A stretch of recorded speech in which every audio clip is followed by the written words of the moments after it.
So thank you for coming. You are our youngest Maverick Spirit Award recipient. But how did you transition from Georgia to Hollywood? Yeah, it's so interesting. Because my family, they were not in the business at all. Quite frankly, they wanted my sister and I to be tennis players. That was my mom's dream, for us to be like Venus and Serena and do that. And obviously my sister, she's 4 years older than me, and she came first. And my mom put her into tennis and a bunch of other things, gymnastics, dance, all these, and a play camp as well, putting on these little shows. And she was quite young then. She was about 5, but she hated tennis, didn't really like doing anything else, but she told Mom she really seemed to respond to the plays. She could memorize the lines really well, and just was very comfortable on stage, because it is a daunting thing. It's like being here, there's a ton of faces like looking at you, so you have to, to have that ease is something that my sister, she had that. And then she got I Am Sam, the movie, which was when she was 6. That was the first movie that she did.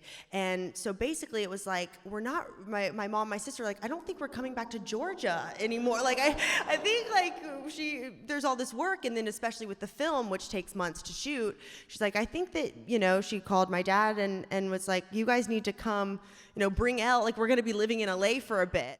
I was a big ham, like, completely growing up, so I knew that I would definitely be an entertainer in some capacity. When you watch me in little, videos, back then I was always performing and singing and dancing and stuff like that. So it was a natural fit. Like when I, wanted to become one. Also, my sister, of course, paved the way for that, and then we both just ended up being actresses and not tennis players, but.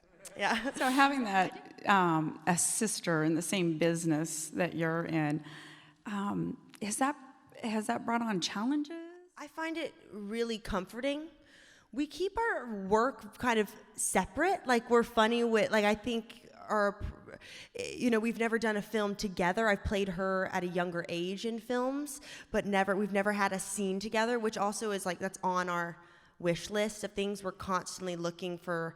That great friend role or great sister part to do together. That would be something that, like, would be extremely special to us to share that. So I went to school and, went to all my proms and parties and got that whole life. Like, and all of my friends are from school, which is, I think, also important. I worked with Nicole Kidman. I've worked with her twice, and she was someone who really was a big advocate for having a life outside of, movies. And like, that's also how my family works. Like, we don't talk about movies like all the time. It's like, yeah, it's a job that, we do, and it's work, and it's imaginative. And I look at it as a form of play, and you get to create something and have these films that, it's like live on screen always. Like, it's just a moment in time that's so special to me.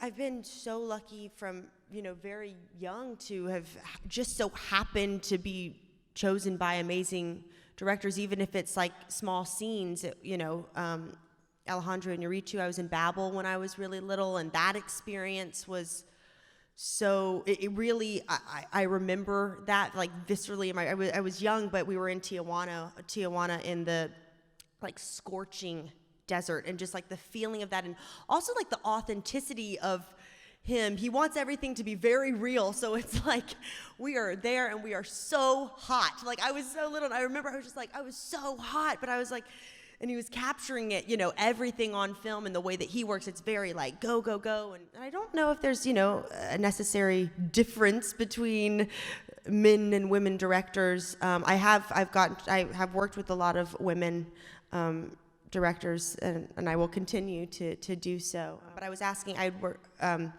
just finished working with Sally Potter, and we had done a movie called Ginger and Rosa before the last one we just did. And that movie was definitely changed me working with her. Doing Ginger and Rosa changed me as a person, and it changed me as an actress.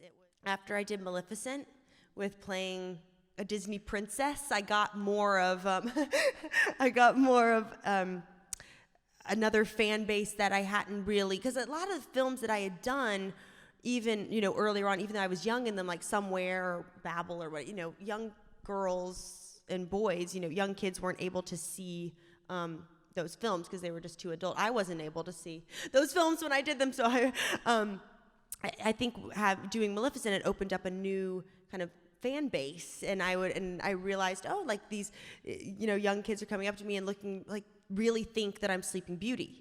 You know, like I was like, whoa, like this. It was very different, and you feel there's no way that you can't feel that kind of that weight of responsibility on it. I think that because my family also were in sports, and we are huge sports fans.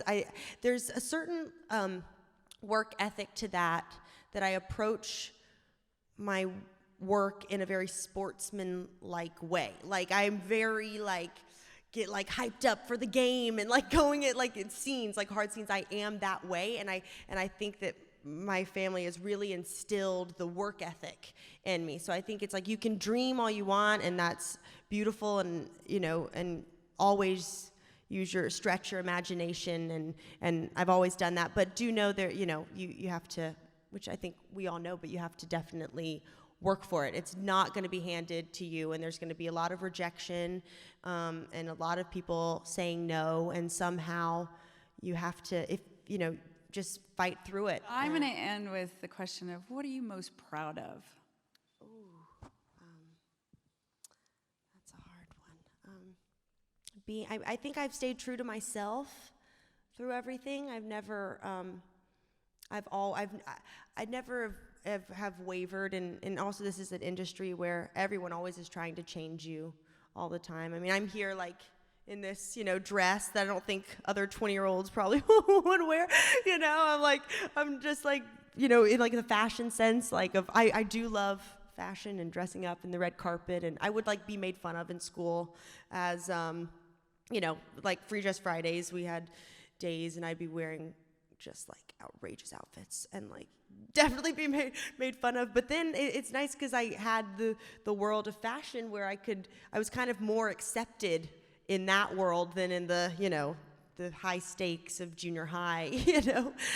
So in that sense, I do feel like I've always just tried to be me, which sometimes that's hard to do in a world like this, but I've tried to stay true. So.